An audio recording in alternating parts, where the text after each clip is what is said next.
আসসালামু আলাইকুম। আমার গার্ডেনের সব জায়গায় ফুল পাবেন। একটু আমি ফুল অবশ্যই রাখি গাছের সাইডে। গাছটার সাথে একটু ফুলটা থাকলে আরও সুন্দর লাগে, বাগানটা দেখতেও সুন্দর লাগে। আমরা জানি না আপনাদের দেশে কি বলেন। এই যে এইটা তরুলতা, ফুল ফুটলি দেখাবো, এখনও ফুল ফোটে নাই। এইটা কিন্তু তরুলতা, দুইটা গাছ তরুলতা হয়েছে। সবুজের মধ্যে এইটা লাল ছোট ছোট ফুল হবে, লতিয়ে এরাম উঠবে। সাথে আমার বরবটি আছে, বরবটির সাথেই দিয়ে দিয়েছি পাশ দিয়ে হোক এই জন্যে। এই যে বরবটি, এগুলা সবই বরবটি।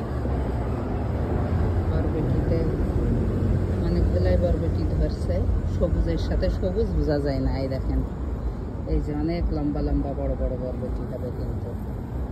এই যে কত বড় হয়েছে দেখছেন।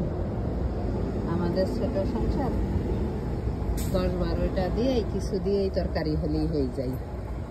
আমার বাগানে নতুন আলু আছে, বেগুন আছে, বরবটি আছে, সিম আছে, লাউ আছে, চাল কুমড়া আছে, তারপরে আপনার ঝিঙ্গা আছে। এক এক দেশে অবশ্যই এক একটা নাম বলেন, আমরা তো এক এক ধরনের নাম বলি। টমেটো আছে 3 রকমের, করলাও 2-3 রকমের ছিল, চিচিঙ্গা বলি আমরা, ওইটাও লাগাইছিলাম। বেগুনও 3 রকমের আছে। যা একটু একটু করে হলেই অনেক কিছু হয়ে যায়। এই পুরা সামারটাই আমরা গাছের তরকারি খাই।